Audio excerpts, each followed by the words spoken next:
Fala, meus amigos, salve, salve! Hoje, RuivoCast mais uma vez com história de sucesso, sempre uma alegria, uma satisfação enorme ter você na nossa companhia, né? Hoje nós vamos receber um colega aqui do jornalismo. Ele disse que é ex-jornalista, não quer mais esse título para ele. O negócio dele agora é ser blogueiro e escritor. Mas claro, no fundo dá uma coceirinha e de vez em quando ele dá uma entrevista, dá uma cutucada, que isso só é possível e permitido para pessoas com habilidades, né, jornalísticas dos bons tempos, né? Porque hoje em dia está um caos o jornalismo, né?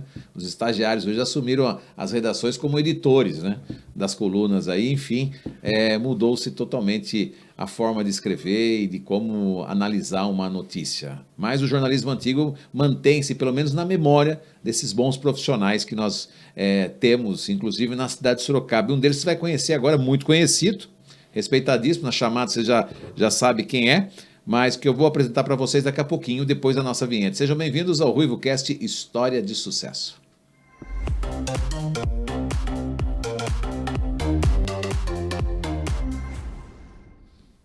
Olha ele aí, sempre estiloso. O que eu mais invejo é uma palavra tão pesada, mas são os óculos do Deda. Porque você coloca o destaque, eu já entendi esse negócio do óculos, você coloca o destaque no óculos para todo mundo não olhar para sua careca, né? Boa, e ainda coloca uma barbichinha para centrar aqui na frente mesmo, ninguém olhar para a testa, né? Vou te falar. É o marketing. Você sabe que eu sou metido, você sabe que óculos é esse aqui? Eu não sei. Jorge Armani. É mesmo? Edição única. Deve custar aí por baixo uns $3.000, que não fui eu que comprei, evidentemente. Isso foi um presente de Marcos Aidar. Marcos Aidar é um sorocabano, ele fez tanta coisa em Sorocaba, uma delas foi a questão do aterro sanitário, e ele ia muito para a Itália. Talvez seja a pessoa de Sorocaba que mais para a Itália foi, com família, com todo mundo. E aí um dia ele me contou, comprou lá e tal, e ele falou, cara, você gosta tanto de óculos, posso te dar um? Eu falei, claro. Ele falou, mas é usado. Eu falei, imagina. E aí, tá aqui, esse é um Jorge Armani, acho que... Clássico. Bonito, hein? Eu Bonito gosto óculos. dele. É chique. Eu achei que fosse marketing, para dar uma disfarçada na careca. Mas é verdade. Você chegou a ter problema com a calvície? Nunca. A calvície sempre fez parte. Primeiro que meu pai sempre foi careca. Certo. Né? Então, você ficou careca com quantos anos? Eu demorei um pouco. Eu tenho um irmão que ele ficou careca com 20 e poucos. Eu fui já perto dos 40. Deu para enganar bem quem se casou você está com a mesma mulher? Eu casei uma vez, fiquei 5 anos casado, fiquei 33 anos casado com a segunda. 33? Aí você casou 5, 33, são 38 casado. Quantos anos tem? 57. Caramba! Casei a primeira vez com 21. Essa foi ligeira, hein? Falou, puta, esse cara vai ficar barrigudo e careca. Eu vou cair fora. Mas a segunda vez ficou 33 anos. 33. Hoje você está solteiro. Tenho uma filha com cada uma, tenho 3 netas. 3 netas? Parabéns, netas, 57. Que sensacional. A Helena e a Cora, que são filhas da Júlia, e a Lara, que é filha da Maísa. A Maísa e a Júlia moram em Sorocaba? A Maísa mora em São Paulo, ela é médica infectologista. Certo. E com um tempo ela trabalhou muito com pesquisa no período da pandemia. Ela trabalhava na pesquisa da vacina da Janssen, contra a Covid. Perfeito. Aí foi para o Canadá, teve filho e resolveu voltar para o Canadá. Mulher estudada mesmo, hein? Estudada, Está lá em São Paulo. A Júlia fez um pouco de direito, ia fazer administração e acabou terminando jornalismo. Mãe da filha. E agora ela faz... Hoje você tem uma área no jornalismo que é diferente da nossa, talvez com o tempo até mude o nome, de jornalismo para comunicação, numa questão mais de influência. Então, ela trabalha muito na área digital, trabalha muito com a campo é amplo, Paulo. Nós vamos falar sobre a questão da profissão e para onde ela vai caminhar, vamos, né? Sim. Mas que legal, você tem 2 meninas e 3 netas. 3 netas? Tudo mulher. Tudo mulher? Tudo mulher. O que deve isso? Já perguntou para o psicanalista lá que você estuda? É psicanalista ou psicólogo? Não, é psiquiatra. Psiquiatra? O Ang Lee, fizemos Esse Ang Lee já perguntou para ele na memória já sobre isso? Não? Diz que não há poder nenhum sobre a genética, a memória. Você pode, quero um homem, quero uma mulher. Para malandragem, não? Também? Não, também não tem jeito. Tem nada a ver? Isso é da genética, né? E é uma coisa importante que você fale isso, porque a responsabilidade pelo sexo quem transmite o sexo do bebê é o homem. Certo. Muita gente que fala, você não, né? Antigamente, se você não me dá um filho homem, não me dá um varão, só tem filha mulher. Você lembra que isso era um problema até em família, que queria o homem de. E, alguém tem que sustentar a casa. Aí a ciência descobriu, né, que quem passa, né, o gene que vai dizer o gênero do filho é o homem. Então, se nasce só mulher, é resultado do homem. Né? Mas isso é uma questão filosófica, isso é a caverna de Platão, né? Vem daí. Vem daí, com certeza, né? Tudo Porque passa. quem que vai buscar, né? Até a mulher querer sair contra a luz e enfrentar, o homem teve que fazer isso muito tempo sozinho, né? Na caça, né? E aí tinha que ter o homem, né? Para poder dar o sustento. Mas hoje mudou tudo. Mas você sabe que a gente tem o Rei Leão, né, que é uma peça de Shakespeare que vira o desenho, mas a gente vê, na verdade, na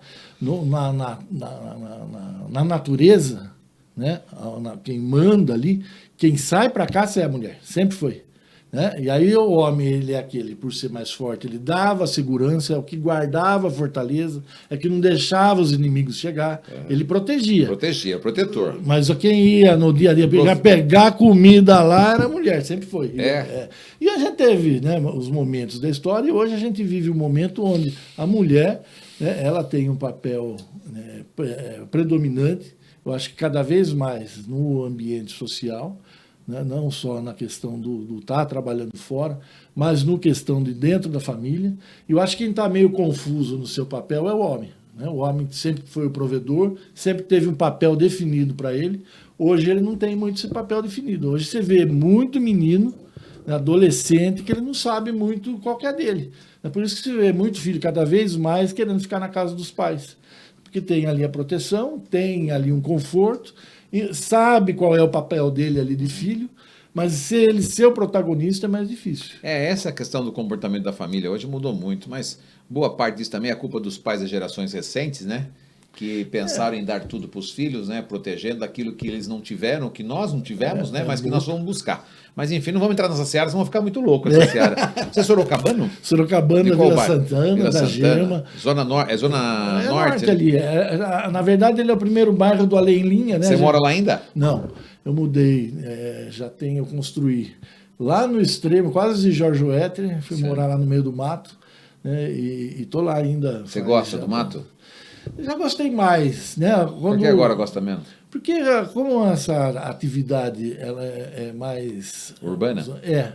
Antes você tinha um horário para sair e voltar, hoje vai e volta muitas vezes, essa questão de pegar neto na escola, você tem responsabilidade com os filhos. Você está solteiro? Solteiro. Olha, tem o Instagram do dedo aí, mulherada. Rapaz do céu, fui no Bar Nova York domingo, não uma feijoada lá? Você devia estar lá. Você devia estar lá. Tava cheio. Mas se jogar um negócio pra cima, não falar a palavra aqui, não cai no chão. Meu Deus, só tem mulher, cara. Olha que delícia, bom só saber. Só tem mulher. Ontem mesmo vi uma reportagem no Instagram, acho que no Instagram, não sei onde eu vi. Olha, a reportagem no Instagram, o cara é vazio mesmo, hein? Viu? Mas estava vendo rapidamente, porque não é o meu feitio, fica muito em rede social. Né? E aí parecia uma imagem na Europa, mulher, não sei se estava indo para a balada, voltando à balada, mas tudo sozinha, conversando. Sim. Tudo sozinha, mas fizeram um little documentário, sabe? Um pequeno documentário sobre isso, mas tudo sozinha. Você sabe que o que acontece com a tribo que tem mais mulher sozinha? Você já parou para se perguntar sobre isso? Nunca parei. O que eu percebo é o seguinte, eu gosto disso que você falou, eu gosto de ver também, tem algumas pessoas no mundo, nas principais cidades do mundo, ele bota lá uma câmera e passa ao vivo, passa de madrugada, é uma câmera 24 horas, né? Tá lá mostrando, como se pusesse aqui na Antônio Carlos Gomes e a gente ficasse vendo, né? Que louco isso, onde né? for. E aí eu gosto de ver, aí você vai nesses lugares. Meio melancólico isso, então, não? Aí você vê as pessoas, né, o comportamento real delas. Você tem sim muita gente sozinha, muita menina sozinha, porque você tem esse aspecto, né, do papel. Eu acho que essa questão do papel social, né, do homem, da mulher, daquele que é o provedor, daquele que não é, a gente está no momento... Eu queria saber a matemática. Quantos anos tem? 57, né? Você falou. Na sua época, a gente brigava para dar um beijo em alguém, lembra? Era a coisa mais difícil do mundo. Pegar na mão. Por mais bonitão que você fosse... Era difícil pegar na mão, imagina dar uma encoxadinha então. Nossa. Jamais. Você lembra? Você sabe que tem uma moça que hoje é conhecida, tem aqueles bailinhos. Você lembra? O bailinho adorava bailinho. Aí teve no fim da Moreira Cabral, na esquina que é Aparecida, e aí tinha eu achava linda a moça, eu queria dançar com ela. Falou, dançar é uma coisa normal. Sabe quando a música lenta, quando você juntava, mas assim, nossa, eu quase tomei um tapa na cara, mas foi uma coisa boa. Aí todo mundo, as meninas saíram horrorizadas. O volume saiu do normal. Aquele lá, aquele que tá pensando, não foi uma coisa que eu mas se tudo bem, se aquela época tinha mais disputa de homem por uma mulher, por que agora tem tanta mulher sobrando? Eu queria saber a matemática, não morreu todo mundo, todos os homens morreram nesse período. Sumiu o homem, foi para onde? Foi para outro planeta? Não tem homem. Não tem homem. É difícil mesmo. Tem poucos homens. Né? Então, nesse sentido só, mas pensa aí com seus botões aí. Por que você também pensa aí, eu não sei a resposta. Por que você optou por jornalismo na vida? Comunicação? E semiótica ainda? Meu Deus, semiótica é coisa de maluco. E daí? Foi uma coisa meio natural, assim. Eu, na verdade, desde criança, eu gostava de ler, eu gostava de escrever, eu sempre relatava as coisas. E chegou no momento que eu gostava muito de esportes. Certo. Então, inicialmente eu imaginava que eu ia trabalhar com esportes. Fui na faculdade com essa mentalidade de esportes. Faculdade é onde? Eu fiz da PUC de Campinas. Porque aqui não tinha. É legal. Foi legal. Tanto que é engraçado que agora eu sou da turma de 1985 e todo mundo nessa faixa etária de 57, 58, 60. Eu tenho um caso contra o Sarney. Já. Aliás, em 1985 foi quando o Sarney instituiu de novo ele fez toda aquela movimentação para voltar a resgatar a moral dos grêmios na escola. Lembra disso? Lembro. Eu mesmo fui presidente de grêmio. Então, da faculdade isso fervia. O que acontece essa turma? Todas se tentando hoje via WhatsApp, que isso é uma das coisas... Se unir? Está se unindo. O que faz essa turma toda hoje? A maioria seguiu como jornalista, mas tem uma que é cantora, Adriana Caparelli, você pegar aí, foi cantora de ópera no Municipal em São Paulo, tem discos gravados. Eu tenho uma Marilis, ela virou especialista em meio ambiente, ela dá palestra nas indústrias do mundo inteiro. De Rio Claro. Ela de Rio Claro, especializou em meio ambiente. A partir de ecologia. Que legal. Então você tem... Eu tive um grande amigo, ele morreu, ele foi assessor da campanha da Marina Silva quando candidato a presidente. Lembra quando ela quase foi para o segundo turno? Sei. Aí não foi. Ele era o coordenador. Tem bastante gente. A minha turma ali era uma turma... Então foi assertivo ir para a faculdade de jornalismo? Foi legal, porque ali... Qual foi a trajetória? Conta aí rapidamente. Eu tinha muito novo, entrei com 17 anos na faculdade de jornalismo, e ali eu comecei a descobrir que a comunicação ela podia se expandir além do esporte. Certo. No esporte posso contar um caso? Claro. Acho que eu nunca contei em lugar nenhum, já contei em privado, mas em lugar nenhum. Eu fui trabalhar lá, tinha 17 anos, e eu, aqui em Sorocaba, eu puxava fio para o Clodoaldo Armando Júlio, que é na Rádio Clube. Aí eu vou para Campinas, queria trabalhar no rádio. Puxar fio, gente. Vocês nem sabem que é o Renan, coitado, o que é puxar fio, né? Aquela época, Fê, tinha que ter o cabo do telefone para poder transmitir. Não era nada, exatamente. Aí, fui numa rádio. Não dá, muito novo. Lá na Clube. Na Clube em Sorocaba, isso lá em Campinas, eu fazia faculdade. Aí eu queria cobrir o Guarani, a Ponte, queria fazer. Aí eu fui numa rádio, o cara falou assim para mim, faz um teste. Vai lá no treino do Guarani e entrevista o Neto. Esse Neto aí, que é o apresentador de TV hoje, jogador. Falei, tá bom, isso aí pra mim, nossa, que alegria. Além de conhecer, um cara que joga bem. Você já tinha esse despojamento todo? Entrevistar no sentido de escrita? Não, ia gravar. Ele deu um gravador pra mim, vai gravar lá. Aí vou lá, aí eu, de onde você é? Eu falei, não, eu sou estudante. Aí o fulano lá da Rádio Central... Rádio Central de Campinas até hoje é forte. Ele falou assim, fazer um teste, entrevistar o Neto. Eu falei, mas o Neto não dá entrevista. Como não dá entrevista? Não dá entrevista. Aí vai. Aí o Neto sai do treino mais cedo e vai pro vestiário. Eu falei, agora. Sou eu atrás, todo mundo olhando para mim. Aí eu vou atrás do Neto, entro no vestiário e falo, Neto, eu sou o Deda, vim entrevistar você. Ele, você toma no cu. Eu falei, não, Neto, você não tá entendendo, eu tô querendo um emprego. Ele falou, suba daqui. Eu falei, não. E ele nervoso que tava. Eu falei, Neto... eu preciso gravar com você, cara, fazer umas 3 perguntas, você responde, aí eu levo lá pra rádio. Ele falou, você estuma daqui, caralho, não sei o quê. Eu falei, você quer saber, vai tomar no cu. Aí ele veio pra cima, eu fui pra cima dele, saí, mandou tapa. Você tá de brincadeira. Juro. Aí o repórter mais experiente fechou a porta. E nós dois se estapeando, era pão pra lá e pão pra cá. Você tá brincando. Juro, saiu no tapa com ele. Aí ele tomou um susto. Ele falou, "Cacete." Aí o cara abriu a porta, e aí, o Bolinha? Infelizmente ele morreu. Era um repórter grandão. E, curiosamente, o apelido de Bolinha, né? Justamente porque era o contrário. Ele era gigante, maior que eu. E aí eu fui saber depois que o Neto era nervoso. Principalmente, ele era muito ansioso, muito nervoso. É normal do jogador, né? Deus. Mas nós saímos no tapa lá. Mas pouca gente sabe que eu e o Neto... E ele é aquele jeitão explosivo até hoje, então não mudou o tamanho do cara? Mas hoje ele é outro. Ele é um gentleman, né, na televisão. Mas ele era... Imagine isso que Pô, você... ele fala cada coisa lá, Então, meu. mas imagina- Gente, meu. Vai louco. Mas imagina isso aos 17 anos. O estrelismo do Pô, cara também, né, meu? Não era estrelismo, é que é nervoso mesmo. Ele era muita pressão, ele era o craque. Ele tinha a minha idade, nós tínhamos a mesma idade. Ele tinha 17 anos na época. Entendi. Imagina, o cara era o craque do Mas tá mais Guarani. bonito que ele. É, ele é feio, eu também acho.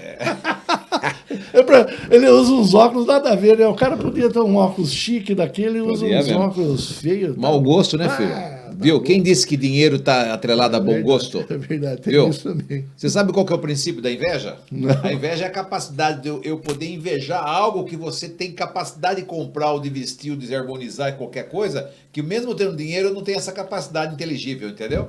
Isso é inveja, esse é o princípio da inveja. Você sabe que eu escrevi um dos últimos artigos meus, foi isso, chama A Inveja. Sabe do que era? É. Eu subindo a General Carneiro, parado no trânsito, que o trânsito de Sorocaba tá um terror, né? Você pode ali você fazer o que você quiser no trânsito. Alex, vou falar pra você, descendo um cara gigante, ele devia ter uns 2 metros, ereto, elegante, o cara assim... Bonito. Não, Olha aí, não vamos perder você pra estatística aí. Não, não vai, isso aí não começa, risco zero. Mas, o cara... Chama do jornalista, sabe como é que é? O pezinho é lá 3, né? Nada, viu? Isso aí tá bem tranquilo. Mas o cara descendo, meu. Aí eu olho pro sapato dele, imagina, uma puta, eu falei, bem, eu quero aquele sapato. Eu nunca olhei para um carro, aquele carro, eu nunca olhei para um relógio, aquele sapato. Cara, ele era ou inglês, ou sul-americano, australiano, pelo porte Tava dele. passeando ali. Tava descendo com um cara Não que é era... mormon, não? Será que não é mormon? Sei lá, não era mormon. Eu vou falar para você.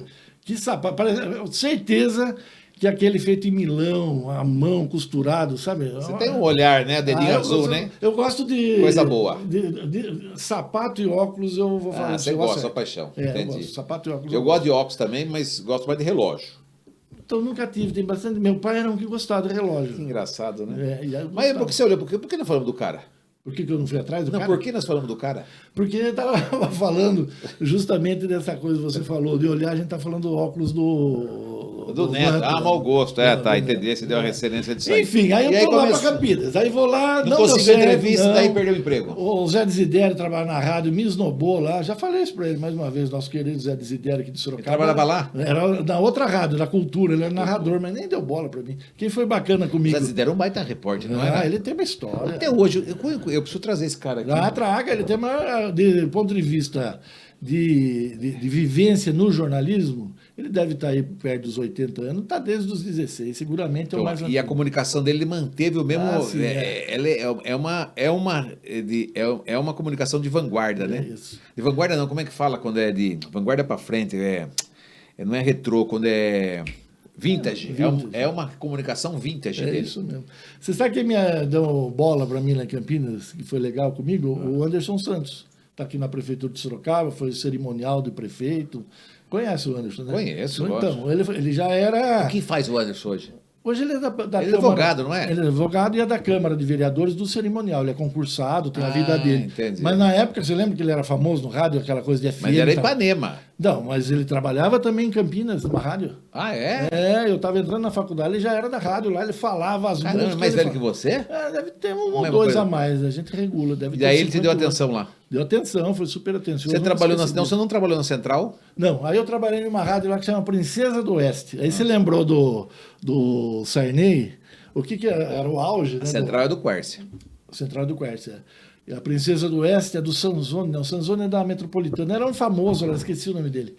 Eu sei que, pra você ter uma ideia, aí o Sarney chega, vai lá, e eu, o repórter... Em Campinas. Campinas, animadão lá, o jovem repórter, pergunto para ele, do meio da reforma agrária. E a reforma agrária? Você não vai fazer a reforma agrária? Não foi nenhuma pergunta, foi uma intimada. Intimação, né? Falei, não, você está lá de presidente, você não vai fazer a reforma agrária? Eu nem tinha ideia que era reforma agrária. Sabe essas coisas de embalado? Sabe o que aconteceu? Eu simplesmente perdi o sentido, assim. A hora que eu voltei a mim, estava indo o Sarney com toda a comitiva, e uns caras me cercando, aí, sem o gravador, eu fiquei apavorado com aquilo. Aquela coisa. Aí, os caras fazendo pressão, queria saber quem era, quem não era. Aí o Nininho, você não vai lembrar quem é o Nininho, né? Nininho é um sorocabano, que era assessor do Fernando Henrique. O Fernando Henrique era senador na época. Aí o Nininho, que eu conheci aqui do Armazém, bar que tem na Afonso Vergueiro, do depois. Aí o Nininho falou pra mim, desde que foi? Eu falei, puta, perguntei lá pro cara, pô, que só faz merda. Né? Pra que fazer um negócio desse aqui? Não era o lugar, situação. Aí eu falei, vai. Aí ele fala com o senador, vê o Fernando Henrique, fala com não sei quem, me liberam. Aí volto pra rádio, o que aconteceu? Fui lá chorar pro meu chefe, roubaram meu gravador, não sei o quê. Aí ele não falou nada, falou, senta aí. Aí eu sento, meu chefe, aí entra um cara, que eu não sabia quem era, com o gravador na mão. Vim descobrir que era o dono da rádio. Aí o cara, você quer que casse meu direito da rádio? Você tá pensando, quem que você pensa que é? Comeu seu toco. Nossa, mas foi um negócio assim. Aí o meu chefe... Que merda, meu. Eu viro pro meu chefe e falei, mas quem que é esse cara aí? Aí ele falou, porra, você é ignorante até que ponto? Eu o dono. Eu sei que as coisas foram assim, por isso que você vai aprendendo na paulada, né? Foi legal, eu tive uma história boa. Ficou nessa princesa um tempo? Fiquei bastante. Então você era um repórter falado, então. Falado, comecei com rádio, sempre adorei rádio. Aí o que acontece? Aí eu vim pro Cruzeiro, olha só. Não, mas já veio pro Cruzeiro depois disso? Na verdade, passa um tempo, né? No segundo ano da faculdade eu vim pro Cruzeiro, eu vim pedir emprego, essa é uma história bacana também, né? Que mostra como é os tempos. E não tem emprego, né? Aí o editor, que ele tinha vindo da Folha de São Paulo, era sorocabano, Cláudio Oliveira, o Cláudio fala assim, se você achar o ganhador da Loto, o emprego é seu. O que aconteceu? Porque tinha um ganhador da Loto de Sorocaba? Naquele dia que eu fui, coincidentemente, um cara ganhou na Loto. E a Loto é o mesmo que a Mega Sena de hoje. Não tinha Mega Sena. Era o máximo, era a Loto. Ele falou, eu falei, tá bom, descobri isso aí, deixa pra mim. Aí ele falou, ele olhou assim e falou... Você é moleque ainda. Só chegou ali a cabeça, é um tonto mesmo. Aí eu saio, naquela época eu tinha carro, então tinha um motorista que dirigia um Fusca branco do carro jornal. De quem? Do jornal? Do jornal. E um fotógrafo, que era o Aldo, Valério da Silva. Nossa Senhora. Aí, na caixa, né? Falei, a caixa que paga o prêmio. Mas você foi. Ah, você pediu, ele deixou o carro. Você não estava trabalhando ainda? Não estava trabalhando. Foi no dia que eu fui, liberou tudo. Ele falou: haja como se você trabalhasse aqui. Descobre quem é o cara. Se você descobrir, emprego é seu, porque não tem emprego hoje. Tá bom. Aí vou na caixa. Quero falar com o gerente. Ele falou, não, tem que falar com o gerente. Não vai Naquela falar. época era diferente. Era diferente. Já. Aí o gerente vem. O gerente é importante. E você ele, já falando que era do Cruzeiro. Cruzeiro, queria saber quem era. Tal. Aí ele falou, olha, foi bem educado comigo, porque ele era maçom, ele já devia ter ligado no jornal, já devia tudo. E eu não sabia nada disso. Aí ele fala para mim, olha, filho, o cara não quer que fale quem é. Aí eu falei, viu, mas como que eu não quero? Viu, eu dependo disso. Se ele não falar para mim, não arruma emprego, tô precisando, quero trabalhar lá. Você precisa me contar. Ele falou, não, o ganhador não quer que fale. Eu falei, mas como? Aí eu fiquei desolado. Aí, aquelas coisas, né? Você perguntou onde eu nasci, na Vila Santana. Aí jogava a bola no campo de estrada. E era assim, não era 11 contra 11. Era o sem camisa com camisa, dava 30 contra 30. Era aquele jogo louco, você conhecia todo mundo. Aí o cara vai lá e fala, você não joga bola no estrada? Eu falei, jogo, eu sou irmão do Pedro. Eu falei, você é irmão do Pedro? Ele falou, olha. Aí quietinho assim, ele falou assim, olha, não conta pra ninguém. A única coisa que eu posso falar é que ele mora na saída para Porto Feliz. Eu falei, puta, resolveu minha vida. Aí vou no carro com o fotógrafo. No mesmo dia é isso? Eu tô na mesma hora. Mas por quê? Você saiu do banco e foi perguntar para a turma do... Não. Ele era funcionário do banco. Ele viu falando com o gerente ali na... Ah, ele viu. Ele viu. Conta direito, né? Viu? Não, vamos explicar. Eu falo com o gerente que me atende ali na entradinha, nem na sala dele. Aí ele ouviu você falando. Ele ouviu falando. E deu uma dica para você. Deu uma dica. Ele falou, eu falei, entra no carro e fala, Bizu, vamos na saída Porto Feliz. Ele falou, qual? Eu falei, assim, como qual? Ele falou, por onde você quer ir para Porto Feliz? Eu falei, como assim? Naquela época já tinha dois lados. Já tinha, dava pela Ipanema, pela Castelo. Eu falei, sei lá, Bizu. Eu falei, o cara mora lá. Isso era tipo meio-dia. Aí já era 1h30 da tarde. Sei que a gente estava ali na Ipanema umas 2 horas. Falou, conhece o ganhador da loto? Não. Sei que 5 horas da tarde já tinha perguntado para todo mundo e o Bizu, o motorista, falou, tá dando meu horário, preciso ir embora. E o fotógrafo falou, aquelas coisas de cruzeiro. Desiste que você não vai achar. Eu falei, não, sei que eu dar a volta. Eu falei, então vamos embora. Vai voltando, e eu de pendurado no vidro do carro. A última vez eu pergunto para um menino, eu falei, você conhece o ganhador da loto? Ele, conheço, meu tio Didi. Eu falei, para de cá, saí correndo, o menino assustou, saiu correndo, entrou do lado de uma casa, saiu correndo atrás dentro da casa. Chega no quintal da casa, tem um homem cortando uma melancia com um facão, o homem já fica, que foi? Aí eu falei, não, quero falar com o ganhador da loto. Ele falou, que ganhador da loto? Aí o menino, pô, pai, Didi ganhou na loto. O pai, o Didi ganhou na loto, vamos lá na casa do Didi. Todo mundo na casa do Didi. Aí chega na casa do Didi, era uma casa, uma rua sem asfalto, que tinha chovido, era tudo de terra, não tinha sarjeta. O cara era pobre. Não, muito pobre. Aí, olha na casa, um Monza, 1987, brilhando. Era um carro do... é a casa do Didi. Não adianta, pobre e bandido entrega o serviço. Não tem Aí jeito. tá na casa do Didi. Aí chega lá na casa do... Monza naquela época, só pra você saber, era o carro do top, carro. Era inimaginável, né? Porque hoje tem... Era o carro mais top de linha do Brasil, ele, Opala, aquela história toda. Não tinha carro importado, era isso aí. Nada, né? Aí o Didi não estava em casa. Aí sai o irmão do Didi, ele falou, não, mas ele tá lá na esquina. Cara, foi o primeiro lugar que eu fui. Na padaria Padrão, lembra que tinha na Itaú? Ele estava lá o tempo inteiro, ele não falou que era ele. Pô, mas daí tava o irmão, aí todo mundo, pô, ele falou, vai. Sei que eles vão, então vamos fazer, aí o Aldo, não, tem que fazer a foto no carro. Aí, não, no carro, aí que ele embalou, então vamos lá em casa. Ele foi, posou do lado do carro, a se foto fudeu. da casa. Aí foi. Cara, eu volto pro jornal 8 da noite, não tinha telefone, não tinha celular, os caras estavam chamando a polícia, que eu meio-dia. Aí o cara falou, meu Deus, que você subiu? Não, mas você não falou. Mas você achou? Achei. Você tá brincando. Aí parou a redação. Aí conta a história. O Cláudio faz uma pergunta para mim. Falou, do que ele trabalha? Metalúrgico. Quanto que ele ganha por mês? Quanto que ele ganhou? Não perguntei. Ele falou, não perguntou? Jornalismo é isso. O cara ganhou de uma vez só o salário de tantos anos. Vai lá e descubra quanto que ele ganhou. Aí caiu minha ficha do que era jornalismo. Jornalismo não é se descobrir a pessoa, é se saber o que falar com a pessoa. E aí voltei lá, ele estava lá, demorou, ele voltou umas 10 da noite. Eu sei que aí não tinha emprego, mas tiveram que arrumar um para mim, era promessa. Demorou um tempo, eu trabalhei do meu segundo. Não tinha estagiário na época. Não tinha lei para isso mesmo. Então, aí eu sei que eu fiquei do segundo ano até o 4º ano, eu trabalhava. Era um office boy de jornalista? Eu estava sempre na redação. Mas não ganhava como jornalista, claro. Não era... Naquela época ganhava bem jornalista, né? Era diferente de hoje, bem diferente. Eu sei que foi muito legal. Então você praticamente cresceu no jornalismo. Foi ali que... E aí você ficou no jornal? Quantos anos ficou no jornal? Aí eu saí. Foi quando eu casei. A primeira vez fui morar na Holanda. Fiquei quase um ano na Holanda. Por isso que você é porra louca. Foi uma maconha na Holanda. Você sabe que podia. Que era já naquela época. Tudo lá, né? E é uma coisa que as pessoas falam. Jornalista é foda, viu, gente? Você começa a cavar, não sai minhoca, sai tubarão da terra. Você sabe que eu não era a minha praia, mas as pessoas tinham um turismo disso para lá. E era vendido... sempre foi uma... mas é uma coisa como se fosse numa loja aqui, que fosse habilitada para isso. Em que ano? Em 1989. Você foi morar lá quanto tempo? Você morou um ano? Um ano. Aí eu voltei na... Foi legal? Aprendeu a falar o... Não aprendi. O holandês. Holandês, que ele é muito parecido com o alemão, quase com um dialeto. É um dialeto. Não é como o português e o espanhol, que é Eu estive lá já. É legal. Estive lá. E foi bom essa experiência lá na Holanda? Sempre é bom, né? Eu fui... Mas o que lá? Trabalhar do quê? Você precisava trabalhar? Tinha dinheiro? Sua mulher era rica? Não, o que eu fazia lá era de tudo. Pra você ter uma ideia, uma coisa que foi das mais... Você ficava olhando as mulheres na vitrine lá? Ficava olhando. Já tinha. Aquelas tchecas, né? Todo que mundo. Coisa linda.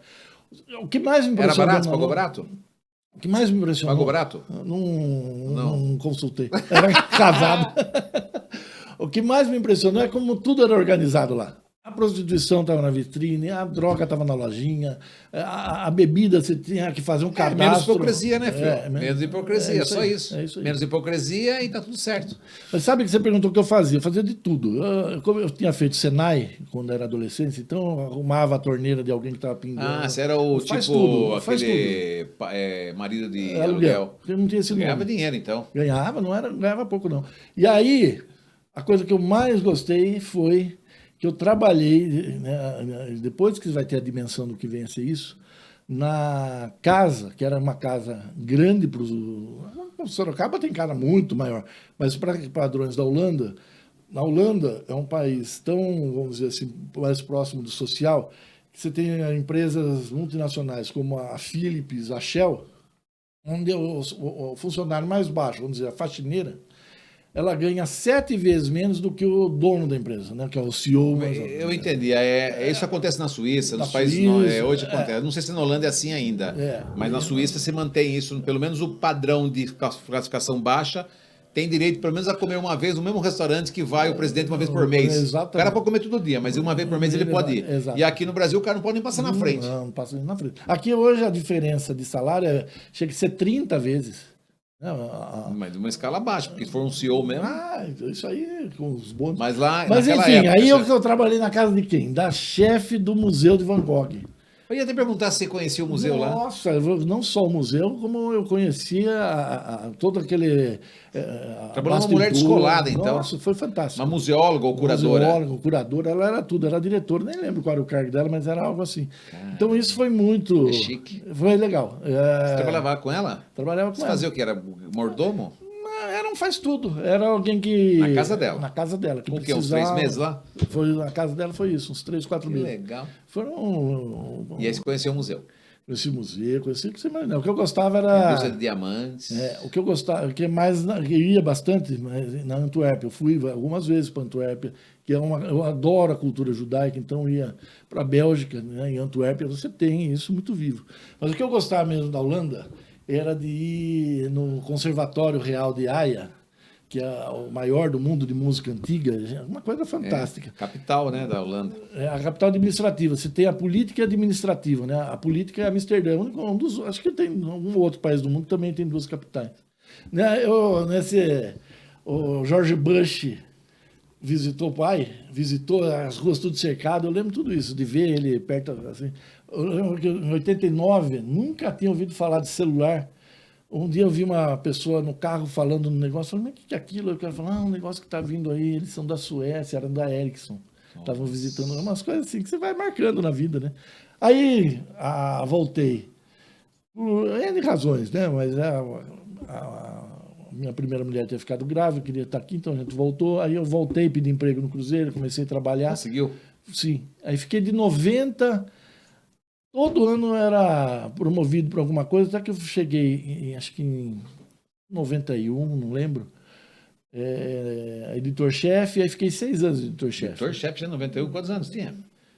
Era novo, tinha uns 30 e poucos, né? 33. Você assumiu a edição foi na época do Atem, o seu? Isso, da Zé Atem. Ele era o presidente da fundação, depois foi para o Tiberani. A Ângela foi também? Isso, trabalhando com a Ângela. Eu adorei dar o depoimento aqui para ela, porque a Ângela foi uma parceiraça. Né? Ela, naquele momento, né, ela fez uma coluna social muito diferenciada do que estava sendo feito. Né? Depois a gente teve um momento marcante de coluna social, foi com a Jacatena no Bom Dia. Mas vai chegar lá, vamos chegar lá. E aí ficou no Jornal Cruzeiro? Eu fiquei no Cruzeiro. Que era o poder do jornal na época? Dê dados para nós. Olha, pra você ter uma ideia, ele chegou a tirar 47 mil exemplares, o que era Isso para uma população de 400 mil na época, hein? Talvez até menos. É. Era o veículo de comunicação. 10% praticamente da população, até mais que 10%, saía do jornal no domingo, para você ter uma base que o negócio era absurdo. E dia de semana não era pouco também, era 30, não era? 30 e pouco, quase 40 mil. E aí você tinha esse poder na parte jornalística e também comercial. Não, você queria vender algum produto, casa, móvel. E tinha independência. Tinha independência. O comercial não ditava. Não. E a influência da maçonaria? Como é que é? Sempre foi uma coisa positiva e que os jornais, no Bom Dia, eu tentei, né, a gente tentou fazer um pouco o que era isso do Cruzeiro. Não conseguiu. Que é o quê? Você tem um conselho de leitores que tragam, né, que sejam as pessoas que estão percebendo a cidade e tragam temas para dentro do jornal. A maçonaria tem essa capacidade. Ela está espraiada na cidade. Então ela ouve e traz. Traz e trazia para alguém, se tinha os membros do conselho, ele reunia com, estão falando disso, estão falando daquilo. E aí você tratar aquilo que o seu leitor, a cidade quer saber, você fica importante. Hoje abandonou muito isso. Você pegou o período da administração de quem lá? Do Zé Paulo Arpe, Mendes? Não. de prefeito. Paulo Mendes foi e o Renato depois? O Renato depois. O Renato era uma época boa para noticiar, só tinha coisa boa ou não? E No aqueles começo, escândalos lá que tinha lá do paisagismo na cidade, cara? Isso sempre teve. Era especulação imobiliária lá na Zona Norte. Você não registrava isso? Sim, deve ter chegado muita coisa para você, documento, chegou muita coisa. Mas você não era o editor-chefe? Não era o cara que via tudo, falando, põe isso, não tira isso? Era mais ou menos isso. Era o que a gente chama de chefe do portão, né? Entra ou não entra no jornal. Né? E tinha que ver tudo? Via tudo. O editor-chefe tem que ver tudo. O editor-chefe que fala que não vê, tá confiando. Trabalha muito, hein? Trabalha, era um inferno. Eu falo que sou ex-jornalista por isso. O jornalista, ele é 24 horas por dia. Mas isso era naquela época. Que mídia que tem hoje impressa que faz uma... Na verdade, hoje, né, você tem alguns veículos que tentam manter a sua importância. Né? A gente teve uma... Mas não tem mais significância, não tem mais penetração. O que hoje você tem são redes sociais. As redes sociais, Alex, é importante, né? O cidadão comum ela não percebe. As redes sociais, quando elas começam penduradas nos veículos de comunicação. Tudo que era mais acessado nas redes sociais estavam nos jornais. Isso, os jornais não perceberam o que era uma rede social. Tá? E eles estavam em paz, falaram, olha que bacana, que maravilha, esse cara está abrindo a porta. Chegou num momento, o seu Zuckerberg ele falou o seguinte, falou, tá bom para vocês, tá ótimo, tá maravilhoso, só que custa tanto. Ele falou, louco, ele falou, custa tanto. Não vamos dar, não, começa a tirar. Ele falou, não, então você não publica mais nada. Ele falou, tá bom. Aí não publica mais nada do que está. Então as pessoas começavam a procurar, não achavam, aí começam a aparecer esses que pegam... Os colunistas hoje pegam a informação de lá e coloca do jeito que quer, aí para sempre... Começou a alimentar a necessidade do internauta. O que muda, mas o que mudou, né, da rede social? O que muda é o seguinte, o leitor ele tem o direito de saber em nome de quem aquele jornal está falando. O Cruzeiro ele nunca escondeu em nome de quem ele estava falando. O Bom Dia nunca escondeu. A Folha de São Paulo, o Globo, o Estadão, o Valor, eles nunca esconderam. Você vai, qualquer desses colunistas que estão, eles estão a favor de alguém que está ali fomentando. Ele está fazendo aquilo porque tem um interesse que a gente nem imagina. E a maioria das pessoas, né, elas não raciocinam, elas engolem, elas estão passivas. Ainda mais no Brasil, que é um país de gente... passivos. Ignorante, né? Pouca gente estudada. Eles são passivos e aí eles ficam reproduzindo. Por isso que você tem esse monte de fake news. Você olha assim, é uma coisa... Por que você saiu do Cruzeiro? Na época, deixa eu lembrar, eu saí do Cruzeiro, boa pergunta, em 93 eu fui fazer o quê? Eu saí do Cruzeiro, lembrei agora, porque eu já estava naquele... Ficou editor 6 anos? 6 anos, já estava de 15, 16 lá, e aí era um momento que eu queria outros desafios, e um deles era entrar na política. Foi quando eu fui trabalhar com a deputada estadual Maria Lúcia Amari, fiquei um período pequeno, que foi de passagem para eu trabalhar na campanha do Vitor Lippe. O Vitor Lippe, eu fui o coordenador executivo da primeira campanha que elegeu ele. Então eu trabalhei com o Vitor, aí o Vitor criou via projeto, mandou para a Câmara, foi aprovado, criou a Secretaria da Cultura. Eu fui o primeiro secretário da Cultura. Não tinha cultura em Sorocaba, né? Não tinha, era atrelado à educação. E naquele momento era importante, na medida em que você tinha uma lei muito legal, que era a Lei de Incentivo à Cultura, a LINC. Você tinha a Fundec, que é a Fundação... A LINC era muito legal, aquele projeto. Você criou aquilo lá? Não, aquilo lá é um projeto do vereador Martinez, junto com o vereador Gabriel Bittencourt e o Renato Amari. De incentivo, né? Qualquer outro que ganhava por jornalismo, prêmio de jornalismo? Esses são a premiação do jornalismo. Esse é da parte de comunicação, tem lá o prêmio. Ganhei muitos, hein? Acho que ganhei mais de 10. Merece. Você é sempre ativo, merece. Aí você tinha né? A Secretaria de Comunicação era o Carlos Maria, e era aquele momento ali do governo do Lippe. Naquele momento, o J. Ávila, que era já dono da TV Tem, ele teve a ideia de fazer um jornal impresso em rede. Tremeu todo mundo na cidade. Aí o Mané Mota. Eu lembro tudo isso, eu estava com a Bianchini. O Mané Mota, o Marco Túlio Proença, né? Eles estavam na agência dele, da Núcleo TCM, eles davam assessoria para o Ávila. Marcão com charutão.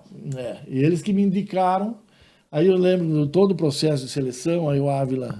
Né? Você sabe como que foi o final do processo de seleção? Como é que você estava na Secretaria da Cultura, de Cultura, né? Que Isso. fala, de Cultura, né? Cultura. Você estava na Secretaria de Cultura. Aí os caras estavam com esse movimento de trazer. O Ávila estava nadando, né? Antes daquele escândalo dos Estados Unidos lá, aquela coisa. O cara tinha dinheiro, né? Sempre teve. Muita grana. Aí, por que eles inventaram de fazer o jornal antes? Porque ele queria fazer. Já não estava bom a TV? Então, e aí ele queria fazer. Mas brigar com o Cruzeiro aqui, o cara precisa ter. Mas na verdade ele não queria um jornal forte na cidade. Ele queria um jornal forte em rede. Então era a mesma concepção de rede de TV, que nunca teve de jornal. Só teve nos Estados Unidos com o US Today. E aqui foi o primeiro modelo. Aí, só contando que é interessante, como você ter a cultura da cidade. Então ele fez entrevista em cada cidade, ele queria alguém da cidade para ser o editor-chefe que conhecesse a realidade. E aí chegou no processo final seletivo, de seria eu ou não. Estou eu conversando com ele, tem um cara do lado, era uma sala grande. Lá em São Paulo? Lá em São Paulo, na Trafic, é bonito o lugar, chiqueza. Tem uma esquina lá. Aí, era o advogado dele, o Góes. E aí, ele perguntando, e fulano, eu respondendo, ciclano e aquilo, coisas que sabiam pontuais da história na cidade. Aí ele virou do nada, assim, no meio da coisa, e falou assim, e o capitão?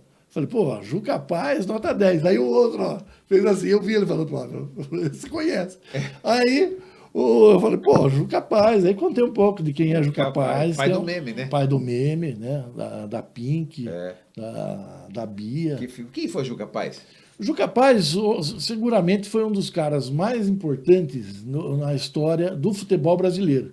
Ele era... Sério? O Corinthians só saiu da fila em 77 por causa do Juca Paz. Você tá brincando? O Juca Paz tem uma relação na federação, tinha todos os bastidores de futebol, venda de jogador. O Juca Paz fez a maior venda do São Bento. Ele trouxe o ponta direita, Cremilson, quarto zagueiro, Nilson Andrade, lateral esquerdo, Dodô, e o lateral direito, Zanata, do Botafogo do Rio de Janeiro, 4 craque. Ele trocou pelo lateral esquerdo chamado Batata do São Bento. Ele era genial. Ele era genial. Falou, não, esse Batata aqui, olha, vai ser o futuro, vai ser o melhor. Não foi porra nenhuma. Ele era o maior vendedor. O Batata não foi porra nenhuma. Nada. E esses 4, nossa, excelente.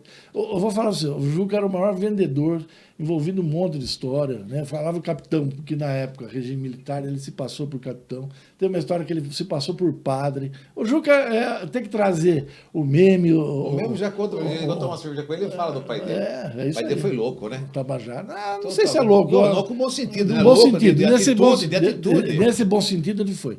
Ele foi uma das figuras mais importantes disso. Foi emblemático, não foi? Foi emblemático. Ele é um pouco valorizado, eu acho, diante da história que ele teve.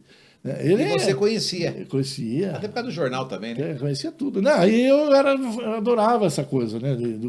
O Juca Paz, ele tinha aquelas boates que os grandes jogadores em São Paulo, tava o Pelé na mesa, imagina, Pelé que já era o Pelé.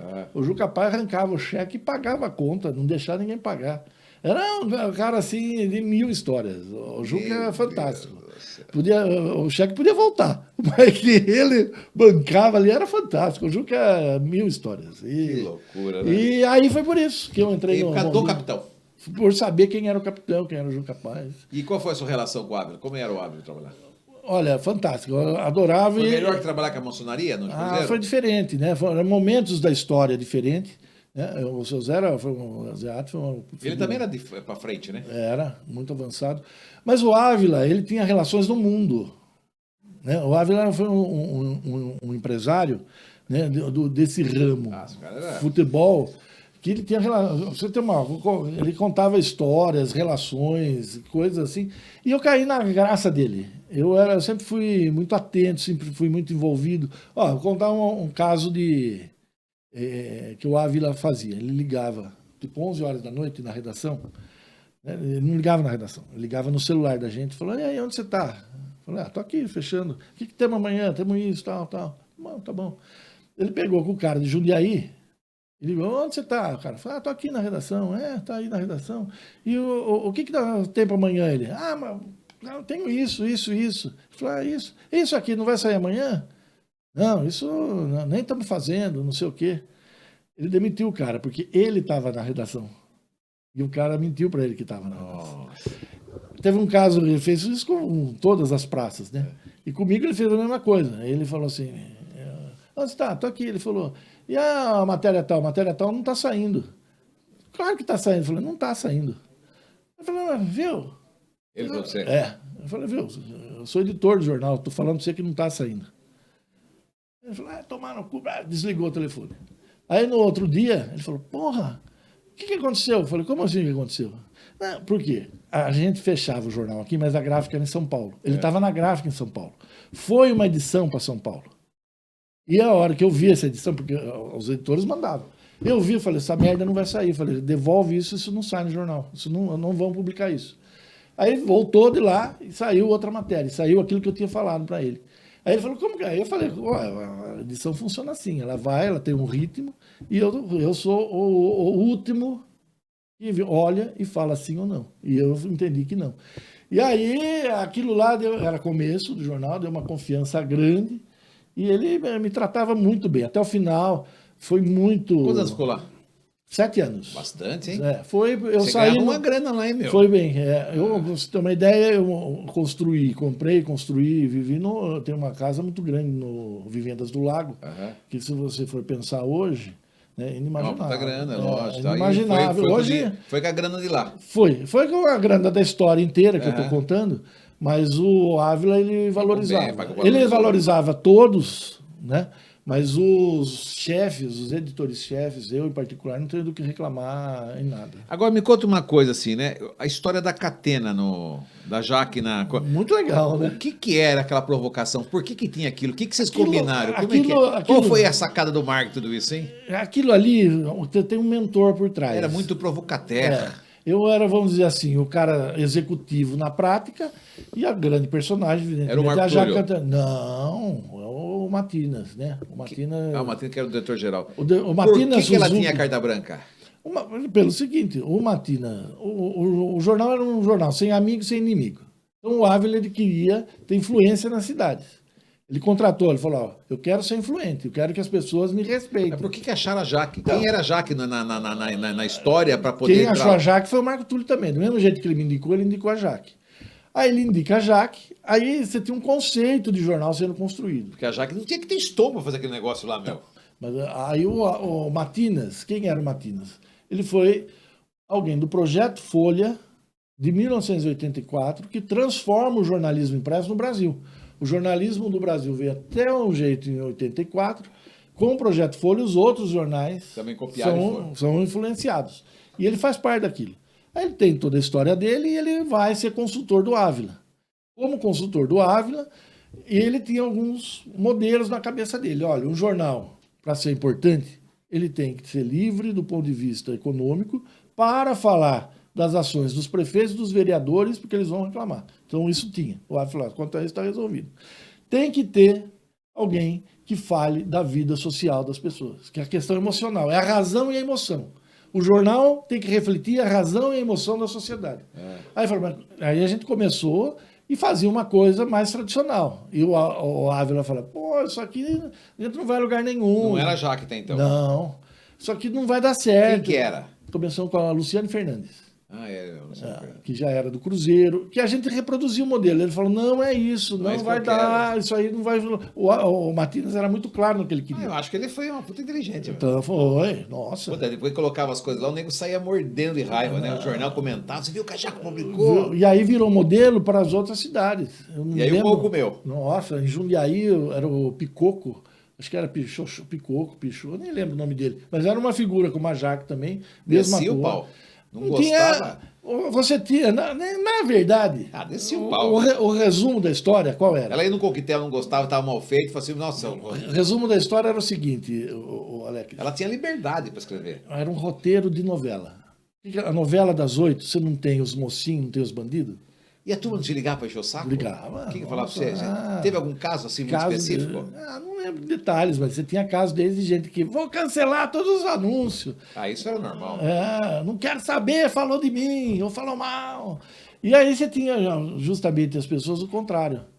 Olha, eu vou contar um caso de um empresário mega importante ainda hoje em Sorocaba, que eu não sabia. Quem me contou foi o Pedro Guerra, que era amigo da secretária desse empresário mega influente. Ela falava assim: Pedro, não acho o jornal. Se ele entrar na empresa e o Bom Dia não estiver em cima da mesa dele, ele fica louco. Ele quer saber. Ele chegava, ele queria estar com o jornal. Ele queria ler o Bom Dia. Ele olhava, né, onde as pessoas olhavam. Olhava ali, a coluna Bastidores Política, na página 2 ou 3, ia na última página lá com a Jaque. Eles queriam ver. Qual que era a linha editorial política diferente do Bom Dia para o Cruzeiro que vocês tinham? O Cruzeiro ele tinha compromissos, né, atrelado ao desenvolvimento da cidade. Estou falando no momento em que eu fui editor-chefe, que foi um momento que coincidia com a transformação do Brasil e com a transformação da cidade na questão do Plano Real. Isso é verdade. Então você estava construindo um novo Brasil. Né? As pessoas não sabem o que é viver com a hiperinflação. Então aquele momento de passar, fala do Paulo Mendes, coitado do Paulo Mendes, foi um herói, a história vai mostrar isso ainda, porque ele governou com o RV. Sabe o que é governar com o RV? Não era dinheiro. Ele destruiu o cara, mas não é culpa dele. Nada, era o RV. Aí se entra o Renato, né? O Renato era alguém que era um empresário jovem, arrojado, com um monte de coisa. E o jornal acompanhava isso. Com o Bom Dia já estava estabilizado, a moeda estava, a gente estava no período de 2008, era talvez um dos momentos mais próprios da história do Brasil, do mundo, né? Depois você entra na recessão, mas era muito próspero aquele momento. Então eram questões diferentes. Então a linha editorial ela acompanha muito o momento que a sociedade está vivendo. Por isso que eu falo a importância da maçonaria como um radar dos assuntos da cidade. No Bom Dia a gente criou o Conselho de Leitores, que eram pessoas comuns, né? Que eles eram esse radar. A gente convidou para ser colunista presidente do Conselho de Pastores da Igreja Evangélica, o bispo, o arcebispo da cidade. Você tinha... Bom Dia, isso. No Bom Dia, membros da Igreja Afro. Abriu. Porque você queria sentir a cidade. Essas pessoas faziam esse termômetro. Né? O jornal teve o pico que ele foi bem, não? Sorocaba, Bom Dia? Deu certo o Bom Dia? Deu certo? Deu muito certo. O que as pessoas... O que fez acabar então? É porque a rede não deu certo. E o Ávila não tinha interesse no jornal. Eu não quero um jornal Sorocaba. Eu quero um jornal em rede. Então não adiantava nada. O Matina saiu. Matina saiu no começo. Aí entrou Pestana. Pestana era um super cabeça. Aliás, quem te mandou um abraço, o Marcelo Duarte. Marcelo Duarte era... Figura. Nossa, um cara avançado no ponto de vista comercial, a ponto que o Pestana levou ele para São Paulo, para o Estadão. Olha, Marcelo. Marcelo arrojado. Marcelo de uma capacidade e visão muito grande. Ele, ainda hoje. Ele é um menino muito bom. O Pestana era o cara que bateu o recorde no Brasil na tiragem de jornal. Quando a Folha tirou 1 milhão de exemplares, lembra? Foi um marco. Foi graças ao projeto do Pestana. Então, o Ávila ele não economizava para trazer então. talento. Até porque ele não precisava parar, né? Não, aí quer que eu fale assim, o que para?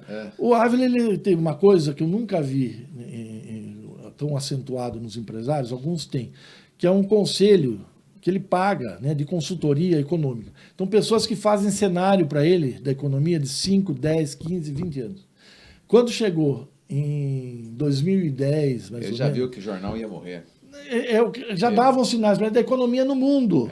Aí ele falou, quem sobreviver a 2015 vai prosperar, mas vai ser duro sobreviver até 2015. Isso em 2012. Ele vendeu para um grupo colombiano. O Bom Dia ele tinha como chefe o jornal Diário Popular de São Paulo. Ele tinha o mesmo formato, era todo. Ele vendeu para o grupo, então fez dinheiro ainda. Ele fez dinheiro, ele nunca perdeu dinheiro. O Ávila, ele nesse ponto, ele morreu jovem. Morreu. Você sabe que eu falava para ele, Ávila, ele falou, Deda, essas coisas não ensinam. Você pode ficar a vida inteira comigo. É de perceber. É percepção. E de ter. Eu nunca fui negociante. Você é bom negociante. Eu nunca fui. Eu sempre.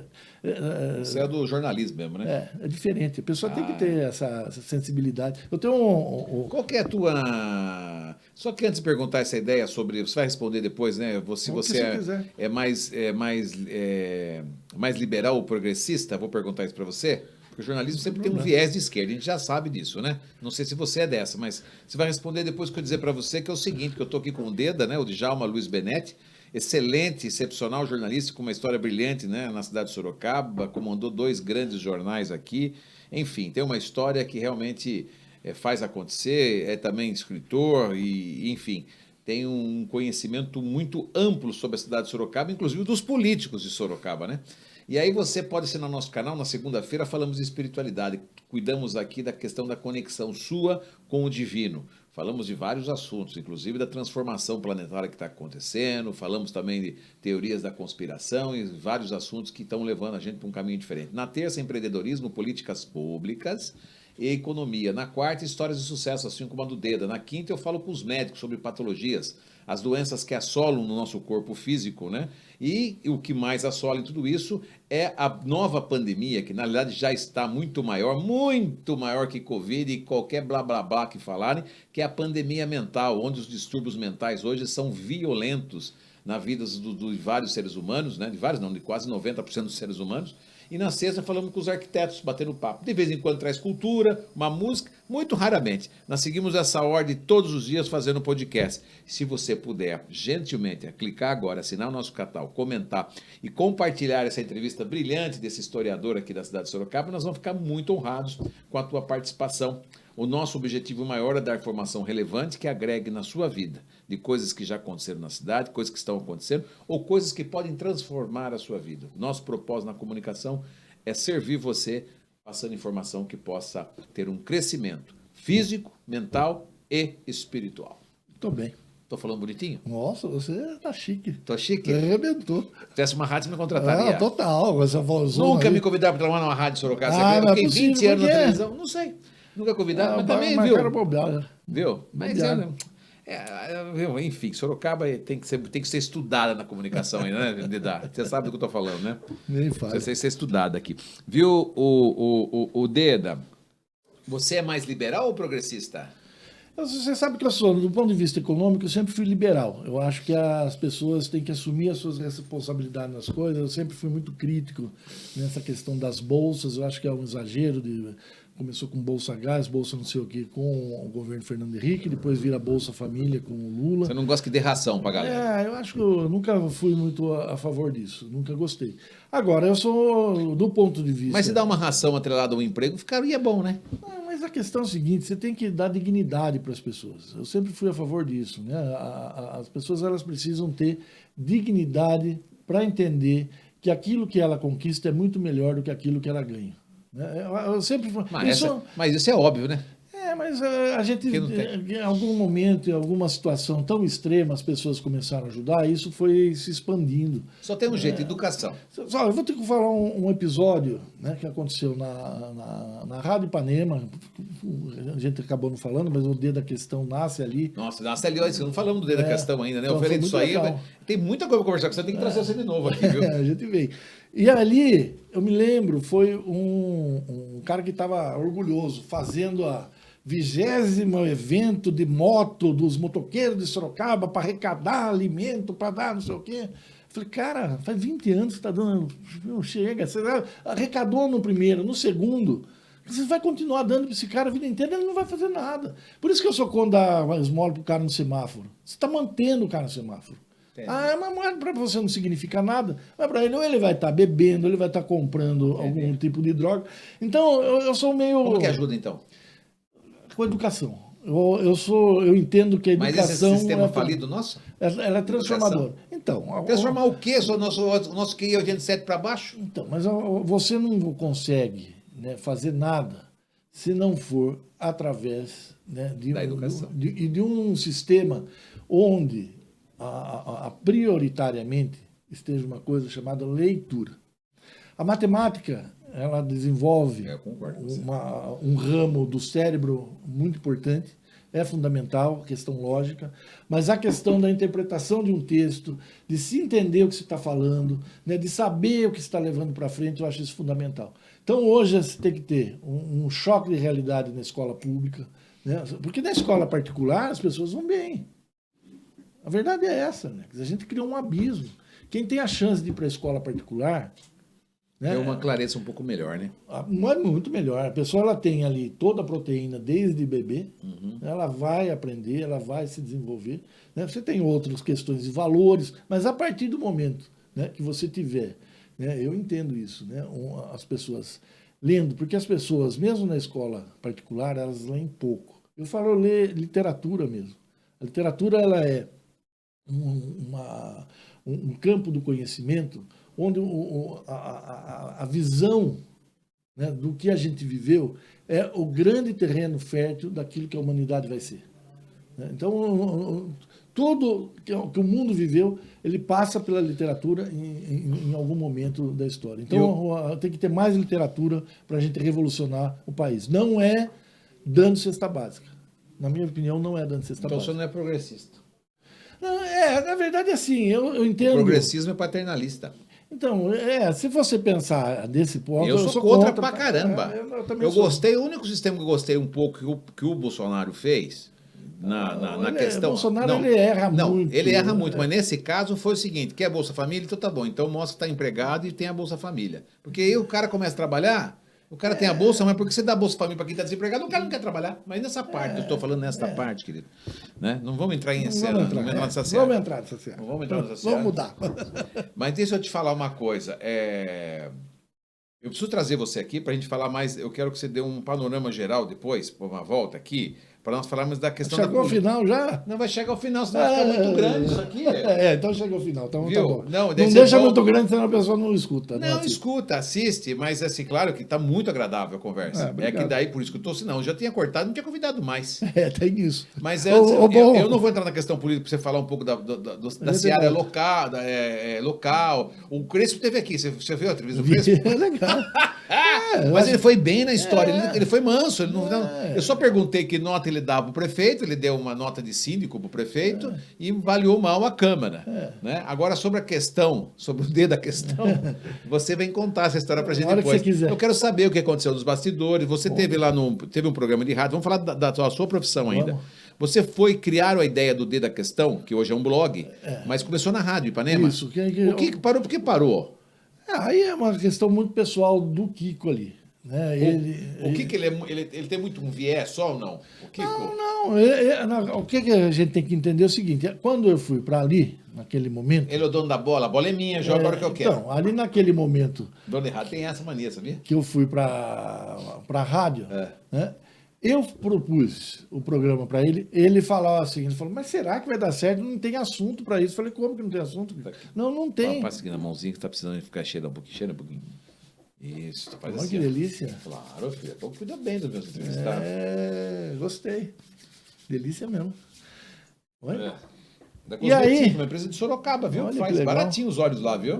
Gostei de saber. Tem isso aqui, tem aromatizador, tem tudo lá. Muito bom. Imita perfume importado. Sabe esse perfume importado? Sei. Ele faz parecido, custa 100 conto o vidro. Olha, vou levar para casa, isso aqui é gostoso. Não esse, isso aqui custa baratinho. Falando um vidro de perfume mesmo. Olha, muito bom saber.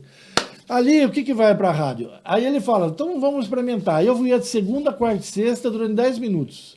Aí na segunda semana ele já falou, venha todo dia.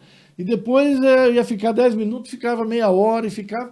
Porque o que eu ali na rádio, o que foi a propriedade, né? Foi a mudança que o mundo estava vivendo também, e eu estava antenado com aquela mudança. Todo mundo falava, aqueles black bloc, foi um negócio. Eu falei, não, é um negócio maior. Eu lembro do Ercolim, saudoso, ele falando, você está percebendo um negócio que ninguém está, eu gostava daquilo. E o que eu fazia ali, Alex, é uma coisa que eu acho fundamental na sociedade. Eu era quase que aquele orientador didático do que estava acontecendo das ações do prefeito. Então, o prefeito está fazendo isso, não é porque ele é ruim, não é porque ele é mau, não é porque ele está roubando, não está acontecendo. Então, contava as etapas.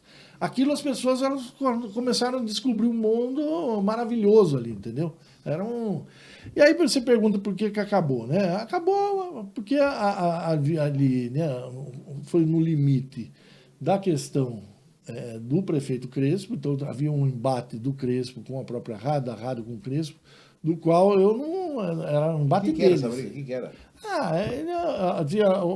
Assumia o papel da Câmara contra o prefeito. Eu entendia que a Câmara errava muito contra o prefeito. Eu achava que os vereadores, eles, num dado momento, eles não... O Crespo falou que ele não conseguiu governar porque a turma queria propina e não quis dar. Se ele está falando isso, ele sabe do que ele está falando, porque é ele que viveu. Né? O que eu digo para você é exatamente isso, que havia um ruído muito grande, né? E esse ruído devia ser alguma coisa muito importante. Então, se ele está dizendo que esse ruído Na era época ele dinheiro... não conseguiu governar porque, de alguma forma, ele deixou claro isso na entrevista, né? que era dinheiro, que isso era evidente. Nós vamos ter agora a questão da... É uma pena, viu? Realmente uma pena, porque eu acho que falta essa... Eu não acompanho, né? Então não posso julgar nada. Eu não acompanho Cruzeiro, não acompanho Jovem Pan, eu estou alheio. A única coisa bom que... para não passar raiva. A única coisa que eu fiz foi, durante o período da movimentação do Elon Musk, esse negócio de tira rede social, que nos preocupou um pouquinho, né? Essa movimentação da liberdade aí em relação a essa influência do Supremo em questões políticas, né? O judiciário. E depois que teve esse negócio do Rio Grande do Sul que emendou. Aí eu fiquei nessa seara só. Agora já estou tirando o pé de novo, porque não ajuda em absolutamente nada. Mais localmente, ter um cara como você, mas você sabe que tem essa... É diferente, mas ninguém teve mais interesse. O que eu estou fazendo hoje, que é algo que está me dando muito prazer, eu trabalho na... Então, isso eu ia perguntar para você. Deixa eu perguntar para não errar. O que você não perca o emprego? O que você está fazendo hoje? Eu faço a apresentação. Eu tenho que perguntar ainda. Eu não faço aula dessa. Vai ser, pô, Alex não pergunta porra nenhuma, meu. Do jornal, na Gospel FM, a partir daqui vai para 55 cidades, chama Questão de Cidadania, e onde a questão central é a cidadania. Então, o que a gente enfatiza no programa não é a questão política, não é bastidor. Gospel. Rádio Gospel, 101.5 aqui em Sorocaba. Você virou evangélico? Não sou evangélico. Né? Eu sou... O que você debate lá sobre cidadania? Questão de cidadania. Então, qual foi o último assunto? O último assunto foi essa barbaridade, dessa epidemia que Sorocaba está vivendo, de feminicídio, que é o crime onde um homem mata a mulher só porque ela é mulher, que a gente teve no Vanelville. A moça de 34 anos, psicóloga, trabalhando no balcão, o ex-namorado, ex-marido, ex-companheiro, que ela tinha medida protetiva contra, entra como freguês, ela vai, ele simplesmente dá um tiro nela no balcão, mata ela. Meu Deus. Isso, véspera de Dia dos Namorados. E foi ontem isso? Isso, ontem. E você teve... Eu estava sabendo. Você que absurdo. Acho que já são 10 casos, se não estou enganado, apenas 10 nesse semestre em Sorocaba. Você está de brincadeira. Não, fora que são mais de 100 medidas protetivas contra mulheres. Então Sorocaba está uma epidemia de homem que não aceita o fim do relacionamento e vai lá. E o que eu discuto lá, Alex, é isso. Pai, mãe, chama seu filho, chama sua filha, né? Escolher o namorado, como que vai se relacionar, como que vai avançar no namoro, como que casa. São questões como essa. Você volta aqui para falar do feminismo? A hora que você quiser. Você vai voltar a falar, já vou falar para a produção, marcar para você trazer falar do feminismo, né? Eu quero que você fale só desse assunto. Tranquilo. Trazer dados, levantar. Vamos falar. Se for o caso, a gente coloca, interage com um psicólogo aqui no meio do caminho aqui. Vou adorar, né? Colocando, pode trazer uma... Esse é um assunto que hoje me preocupa muito. Muito legal. Muito até mais. Porque nós somos pais de meninas. Pais, avós, também tenho duas, né? Então, é isso aí. Eu acho que essa... Que absurdo esses dados, mas Sorocaba, não vou entrar nesse assunto agora, porque a gente vai trazer aqui em pauta já imediatamente esse assunto com você. A hora que você quiser. Eu fico feliz, né? Eu gosto, você é um cara que a gente pode dialogar, né? E eu fico feliz por isso, né? Às vezes a gente não consegue conversar. Aí é chato para quem está ouvindo, é chato para todo mundo. Tem que deixar falar. Eu falei para você, o meu entrevistado é a estrela do momento. Muito legal. A gente tem que estar no estado presente. Eu descobri que a porta estreita do céu, fala porta estreita do céu, sabe o que é? Na linguagem da consciência? O estado de presença. Estado de presença, é isso aí. Porque a porta larga, sabe o que é? Ficar pensando no futuro e lamentando o passado. Isso não existe, né? Não existe, só hoje. Na rádio, eu tenho a oportunidade de dialogar sobre isso. O que eu mais gosto é quando alguém humilde liga e fala o negócio desse. Fiquei feliz da vida. Uma mulher mandou uma mensagem né, dizendo isso. Olha, eu queria agradecer porque você falou as coisas, eu estou entendendo. Antes eu ouvia as coisas, não estava entendendo. Então a gente tem que sair do pedestal. Tem que ser didático. Tem que ser didático, tem que dialogar com o seu público. E eu gosto disso. Não é igual fazer um juiz falando, a gente não entende nada do que o cara está falando, né? Tá louco. A gente não entende nada do que economista, economista, então. Eu fico horrorizado quando o economista abre a boca, parece... Tem um cara que eu sigo para autodesenvolvimento, chama Jacob Petri. Conhece o Jacob? Só de nome, não conheço. É escritor, hoje ele publicou 2 livros com o pai da Gisele Bündchen, ele trabalha a questão da consciência, não é motivacional, tá? É mental mesmo, ferrado. E ele fala, ele tem um jeito de falar que é impressionante. Nós precisamos nos comunicar para que as pessoas entendam o que a gente está falando. Senão não funciona, é isso aí. Eu nunca li, mas eu compartilho muito com isso que você está falando que ele disse. A gente tem que se colocar no lugar do outro. E outro, nós temos um rincão chamado Brasil, que as pessoas nem internet têm, muito menos estudo, né? As pessoas não têm estudo. E as pessoas precisam entender o que a gente fala. E é assim que a gente vai crescer. Eu estou aqui no Shopping M, essa loja, deixa eu fazer o faturamento, senão como é que é, né? Estou aqui no Shopping M, tá passando imagem da loja agora aí, olha que linda a loja, ó. Precisa trocar seus móveis, hein? Eu já escolhi um sofá ali, sentei ali. Isso, tem que comprar um sofazinho novo. E outro tem preço bom com a Suzy aqui, viu?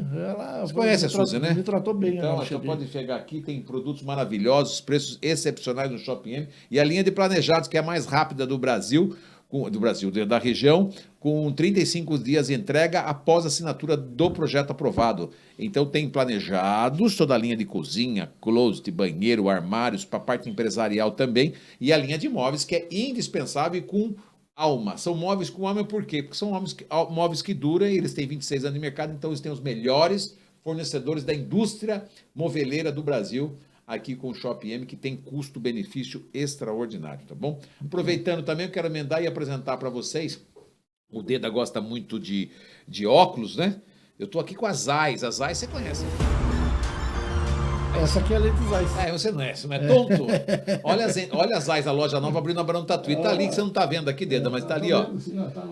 Linda loja, só que é franquia mesmo. Olha. Porque às vezes a gente abre de comprar na ótica que vende também essa lente. Não, eles são franqueados. Por quê? No multifocal, eles têm multifocal. Então, eles têm um aparelho, o meu também. Eles têm um aparelho que vem da Alemanha, então a precisão de fazer o multifocal deles é extraordinária. Não, e a pessoa que usa o multifocal do Zé da Esquina e usam desse, é uma diferença abismal. Por que será? Não... Você sabe que você nos pergunta isso? Sim, é uma das tecnologias mais avançadas para você conseguir fazer lente.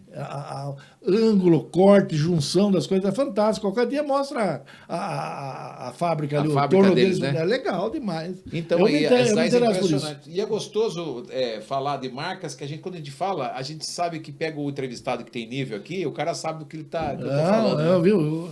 Você sabe que ele tem lá os concorrentes dele? Não vou falar que tem a Varilux, tem. Varilux japonesa, a Varilux francesa, mas eu acho que a Zeiss é a minha preferida, eu já usei das outras duas, o equivalente, e você tem lente de 4, 5 mil, você tem lente de 1.000, você tem a lente média, se você pegar dessas 3 grandes marcas que acho que são do mundo, a Zeiss é a minha preferida. Então, eu não estou falando besteira, então. A gente nem combinou. Não, então, eu não estou falando besteira. Não estou falando nenhuma. besteira. Inclusive, você tem 20% de desconto, isso não serve para minha audiência, desculpe audiência, mas é porque é um desconto real, grande, não tem como ele dar para demanda. Então, isso é só para o entrevistado. Muito bom. E quando você for trocar sua lente, por lá com a Fernanda ali na Barão Tatuí, que está ali com a loja, ou no Iguatemi, né?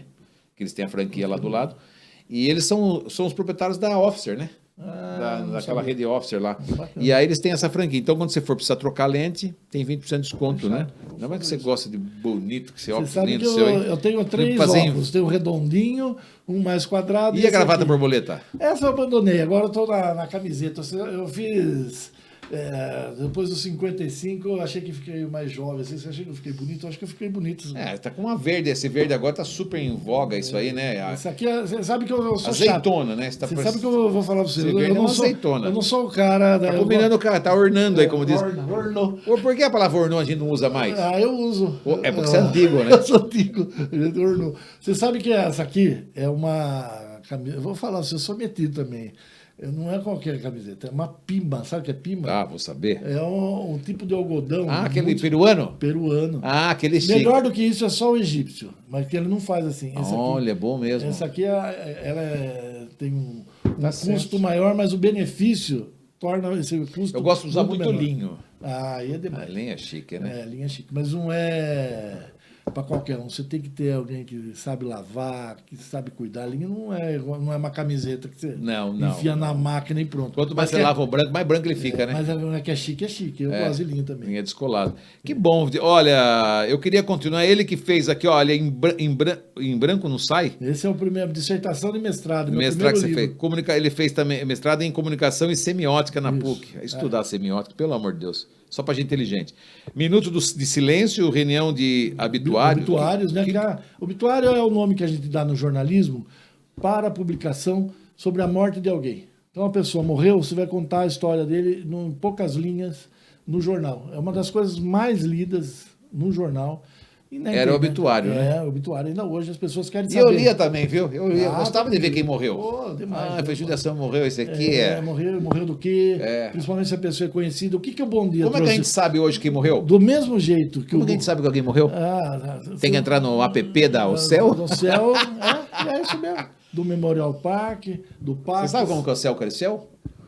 Foi um grito que o cara deu na rádio, sabe, né? O Décio Clementino gritou. É. Tava bêbado na rádio, que ele bebia, né? É. Ele gritou assim: "Ô céu! É tão bom que dá até vontade de morrer." Pegou bem. Você sabe que isso aí pegou, cara. Olha que legal. O céu é tão bom que dá até vontade de morrer, né? Olha só. E ali foi uma dissidência na Alfebas, que era da maçonaria. O Arani Marchetti, Ele aproveitou a deixa ali, né? ele consegue a todo o movimento. Muito. O Arani, eu ouvi a história dele, É. porque ele também é da Vila Santana. É. Eu morava Ficou na muito Moreira rico. Cabral, e ele lá no supermercado Beira Rio, lá no alto da Rua Aparecida, tinha um mercado, supermercado. Os pais, a família conheceu o Arani ali. E depois, claro que reencontramos com o céu. Mas sabe que ele foi um dos que magoou com o Bom Dia. Você perguntou das confusões do Bom Dia. Ah, eu soube essa história Ele aí, ficou né? magoado, até em função do médico que foi casado com a Juliana, esqueci o nome dele, me perdoe. Sei o que foi diretor do Cirurgião. que deu problema fígado, lá no regional, né? aquele lá. Aquele problema, ele salvou praticamente a vida do Arani num dado momento, e o Arani era muito amigo dele. E ele não perdoou aquilo que o Bom Dia fez de publicar Tá. aquela situação. Que fim deu aquela situação? Não, nada. É coisa de polícia, né? O jornal ele reflete muito o momento, né? Entendi. Não é ele que faz as coisas, né? Uhum. Ele só noticia. O jornal é janela. Uhum. Né? Se a paisagem está feia, não é culpa da janela, né? Se está Entendi. chovendo, se está sol. Entendi. O jornal é isso. E muita gente magoa, né? Ele foi o Arani ficou magoado, morreu magoado. E eu tinha uma amizade grande com ele. A gente conversava e tal. E um dia ele virou a cara e falou: "Pô, não enlouqueceu?" Ele falou: "Não enlouqueci. Eu não quero mais seu amigo." Ele foi leal, ele falou isso pra mim. Ele falou: "Aconteceu isso." Mas isso não poupou. Eu escrevi o obituário dele, um obituário que eu acho bonito. Que eu reconheci toda a trajetória, toda a história dele. Não, tá certo, não sei mágoas, né? Não. Eu tenho o último livro, O Filho do Açougueiro, que é o Então, meu primeiro romance. eu não né? terminei São 3 aqui, livros. não terminei aqui, É que ó. você olhou para um lado e falei: ele não vai falar. Eu Deixa eu vou- falar. Vamos É duro entrevistar entrevistador, né? Ele mesmo faz a pergunta para ele, é impressionante. Ai, que legal. Mas muito legal de conversar com o ex-secretário de comunicação da Prefeitura de Sorocaba, ex-secretário da Cultura de Sorocaba, né? De Cultura, mas da Cultura e secretário de Cultura. Não, é Secretaria de Cultura. É uma confusão, né? É assim mesmo. É só, não, porque o português tem que ser correto, senão você vai ficar... É. Né? Mas enfim, e ex-editor do jornal, chefe do Cruzeiro e também do Bom Dia. Muito legal a história com o Bom Dia, né? E a coluna dele que criou o D da Questão, que eu achava sensacional, né?